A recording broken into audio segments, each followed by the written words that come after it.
Magandang araw mga bata! Ang ating aralin ngayon ay EPP4 Agrikultura Quarter 2 Week 3. Mga kasanayan na ipakikita ang pagpaparami ng halaman sa paraang sekswal at asekswal. Mga layunin. Una, na ihahambing ang pagkakaiba ng sekswal at asekswal na pagpaparami ng halaman. Ikalawa, nakapagbibigay ng mga halimbawa ng halaman na maaaring magparami sa pamamagitan ng sekswal at asekswal at naisasagawa ang pagpaparami ng halaman sa paraang sekswal at asekswal. Paghawa ng bokabularyo. Sekswal na pagpaparami ng halaman ay isang uri ng pagpaparami ng halaman na gumagamit ng buto o binhi ng bagong halaman. Asekswal na pagpaparami ng halaman ay isang uri ng pagpaparami ng halaman na gumagamit ng mga bahagi ng halaman upang magkaroon ng bagong halaman na katulad ng magulang na halaman. Aralin 1. Sekswal na pamamaraan ng pagpaparami ng halaman. Panoorin natin ang video. Magandang umaga mga ka-agri. Welcome sa isa na namang episode ng Agri Niyan, Bayanihan sa Agrikultura. Nandito po tayo ngayon sa backyard farm ni Kuya Jun. Si Kuya Jun po yung na-feature natin nakaraan na kumita ng 15,000 naman sa pagtatanim po ng ampalaya sa kanyang bakuran. Ngayon po, tuturuan tayo ni Kuya Jun magtanim ng pechay na isasabay niya po sa pagtatanim niya ng ampalaya. Subaybayan po natin kung ano po yung kalalabasan ng kanyang proyekto. Ipapakita niya po ngayon kung paano po yung tamang pagpunla ng pechay.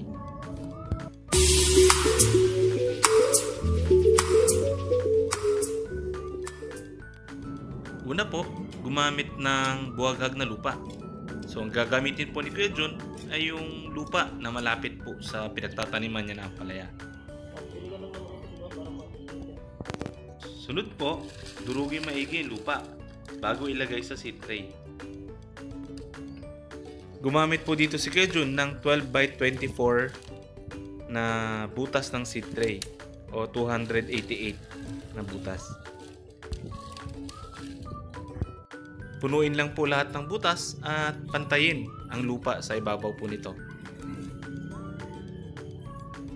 Nakagawa po si Kuya Jun ng 7 seed tray na may 288 na butas. Tapos po nun, lalagyan na po natin ng buto ng pechay, 1 piraso bawat butas.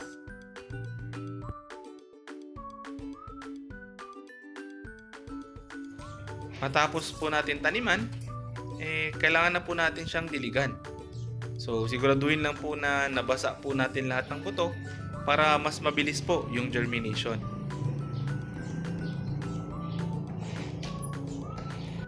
Gumamit po si Kuya Jun ng knapsack sprayer sa pagdidilig po ng kanyang seed tray. Makalipas po ang 2 araw, makikita nyo na po na nagbiyak na po yung mga buto at may mga maliliit na po na dahon. Pangatlong araw, lumabas na po yung mga tinanim ni Kuya Jun na buto ng pechay. Pang-4 na araw na po ito mula nung itinanim ni Kuya Jun. So maghihintay na lang po siya ng 10 araw bago niya po ilipat sa kanyang pagtataniman. Ayon po kay Kuya Jun, kailangan po na maarawan yung ating mga punla para hindi po siya humaba. Abangan po natin sa mga susunod na episode kung paano po itanim ni Kuya Jun itong mga punlang pechay sa kanyang backyard garden. Paano napaparami ang mga halaman na nasa video clip? Ano-ano pang mga halaman ang maaaring maparami gamit ang buto o butil ng halaman? Bakit kailangan gawin ang pamamaraang ito? Ang sexual na paraan ng pagpaparami ng halaman ay karaniwang ginagamit sa pagpaparami ng halaman. Ito ay gumagamit ng buto o binhi ng halaman. Ginagamit ang buto ng halaman sa pagpaparami ng punong namumunga at iba pang punong kahoy. Ang mga punong kahoy gaya ng mangga, nara, kamagong at iba na pinaparami gamit ang kanilang buto ay nangangailangan ng malawak na punlaan. Samantala, ang mga halaman gaya ng ampalaya, talong, sili at iba pang mga halamang gulay ay maaaring gumamit lamang ng maliit na punlaan o kaya ay mga neresiklong mga bagay gaya ng timba o balde. Narito ang payak na pamamaraan ng pagtatanim gamit ang buto o butil ng halaman. Una, ihanda ang mga gagamitin sa pagtatanim gaya ng lupa, seedling tray o paso, butil o binhi, at iba pang kagamitan sa pagtatanim. Ikalawa, ihanda ang seedling tray o paso kung saan ilalagay ang lupa. Tiyaking sapat ang lupa na ilalagay. Ikatlo, ilagay ang mga buto o butil sa seedling tray o paso.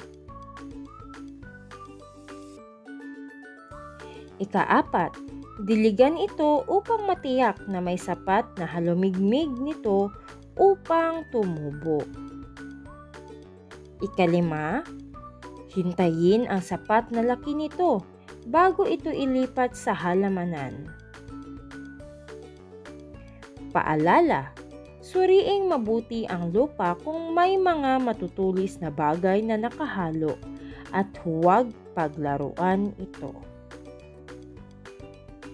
Kinakailangang hugasan ang mga kamay pagkatapos maisagawa ang gawaing ito. Tiyaking malinis at ibalik ng maayos ang mga kagamitan pagkatapos gamitin.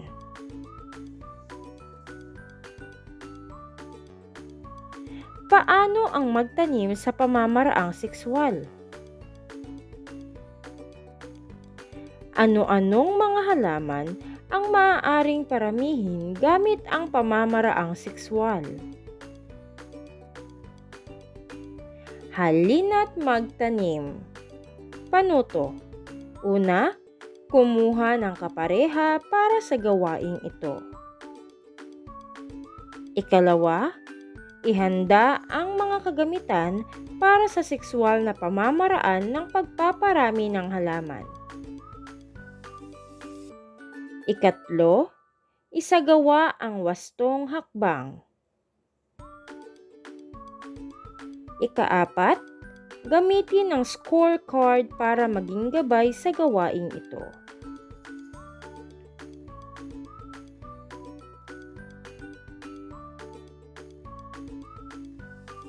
Asexual na pagpaparami ng halaman.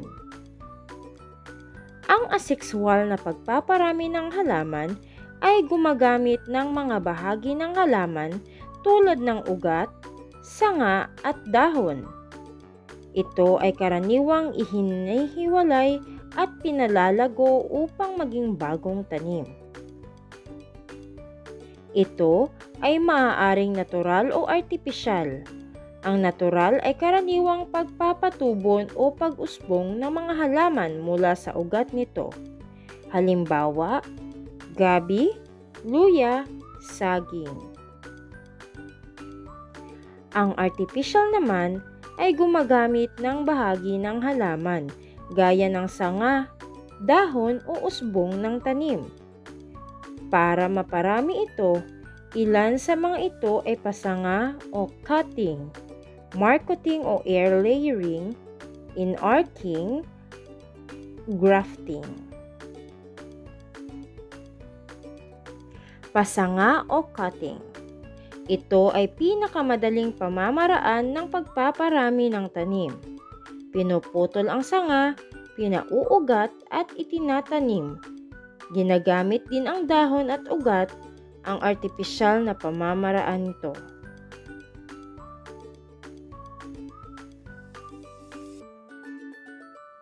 Marcoting o air layering.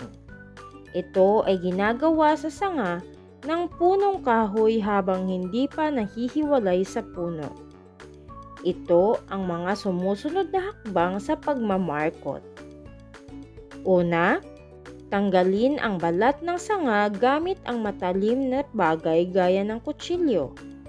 Paalala, alalahanin ang tamang paghawak ng matatalim na bagay para maiwasan ang pagkasugat. Ikalawa, tanggaling maigi ang balat ng sanga. Ikatlo, ilagay ang lupa at lumot.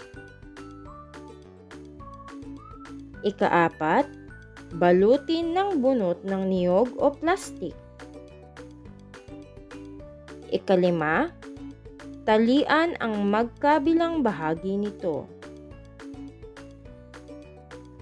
Ikaanim, maaaring diligan ito gamit ang sprinkler para mapanatiling mamasa-masa. At ikapito, putulin ang bagong halaman pagkaraan ng isa o higit pang buwan at maaari na itong itanim.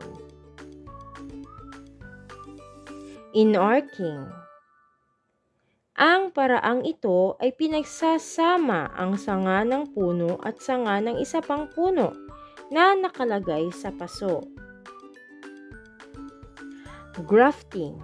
Pinagsasama ang dalawang sanga ng puno hanggang itong magiging ganap na bagong halaman. Paano ang magtanim sa pamamaraang asekswal? Ano-anong mga halaman ang maaaring paramihin gamit ang pamamaraang asekswal? Pagtataya, pagsusulit, paghambingin gamit ang Venn diagram, paghambingin ang dalawang pamamaraan ng pagpaparami ng halaman. Ilagay sa magkabilang bilog ang pagkakaiba nito at ilagay naman sa gitna ang pagkakapareho nito.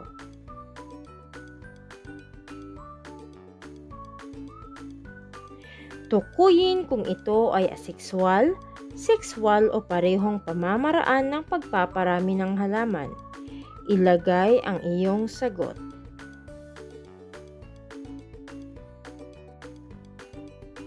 At dito nagtatapos ang aralin sa linggong ito.